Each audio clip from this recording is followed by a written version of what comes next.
taking place. This guy was, I don't know, was he there present mentally, or what was wrong with him? I don't know. So I had to repeat the whole thing myself, and the only thing I did is exactly what had taken place. I repeated it. I said the only thing I did was I asked for hearing to be conducted by white Norwegian police officer, on what he started to laugh, both of them. Just before I move on, I need to declare this real fast. I do not oppose Turks handling my case when filing for political asylum in Oslo, Norway. None at all. Exactly the opposite. I have fully complied and entrusted them my case. I had a good faith. I believed them how they would treat me in accordance with first what is Norwegian and secondary international immigration law in respect to people like myself when filing for political asylum. And that regardless or what have taken already place against me by Turks, first in what was Germany, second Belgium, and not to mention what was prior to that the United States of America. I did not object to them handling my case, not at all. However, taking in consideration the trip alone, the efforts to get to Norway, all the money spent, the severity of genocide which have taken place against me, and then basically not even having the right to file for political asylum, which Turks have declined me to file for political asylum over and over that day on that police station, threatened me how I would be deported, bullied me how expensive it is, the procedure alone just to file for political asylum and so on and so forth, having to argue with them, being humiliated and all that. I believe it was really time to ask for assistance of what would be white Norwegian police officer. After all, if I wanted to file for immigration for political asylum in Turkey, I would have gone to Turkey, not in Norway. Yeah.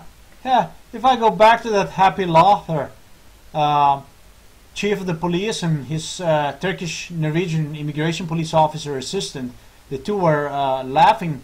If we go back to that happy occasion, and it took place upon my replying how I prefer hearing to be conducted by white Norwegian police officer. Yeah, well, the chief of the police replied on that with, oh, you have done it again. And therefore, I had to ask him back, done it again, what? You know, he actually had accused me of doing something that I haven't done, something that never existed in the first place. Therefore, I had to ask him at that point for his ID, for his business card number. It was evident, it was enough of this play. And on what he have replied me back, if I cite, you think we give out our birth dates, addresses, names? What do you think you are?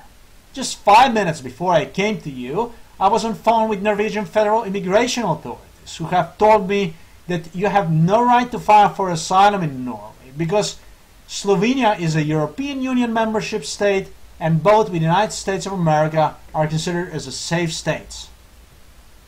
Further, if you do file for it, you will be thrown out of the state within what would be 48 hours, expelled from Norway without even permission to enter the country afterwards ever again.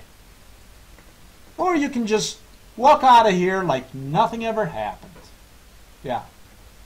So I answered him the same as I did, I don't know for how many times already prior to that, to the Turkish Norwegian immigration police officer, if you like, with please come on. I said, let's go forward with what would be, as you refer to as 48-hour asylum procedure right now. So I was seated back, and what is a waiting room area, upon what previously mentioned Asian Norwegian police officer approached me. That one actually wanted to perceive himself in front of me as a person with ability to relate to people in difficult situations, and came out with words, "Don't worry, we will assist you. We have spoken this and that, but person that you requested, the white person, Norwegian, he's not here at the present time, would be here, instead would be here tomorrow, this and that." On what I returned back with simple explanation that I am not the one who is worried about anything on the first place. After all, I haven't done anything. Versus what they have done to me. They have discriminated and maltreated. The way no immigrant was diligent that day, and against the law, against the regulations. That was number one thing. Number two, I told them if it takes for me to wait until tomorrow, I will. I have no place to stay.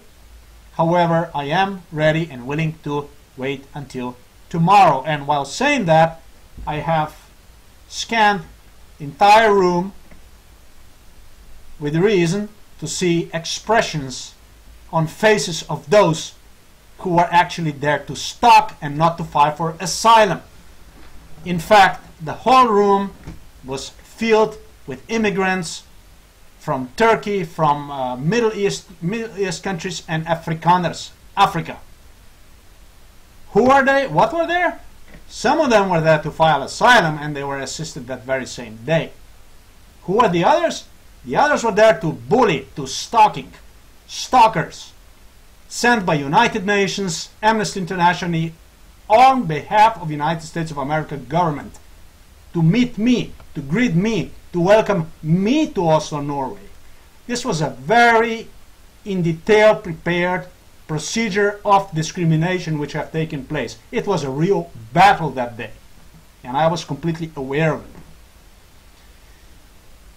After I exclaimed, as I asked him, I have no place to stay. I said, do you have like a little room where I can sleep or something? And what he did,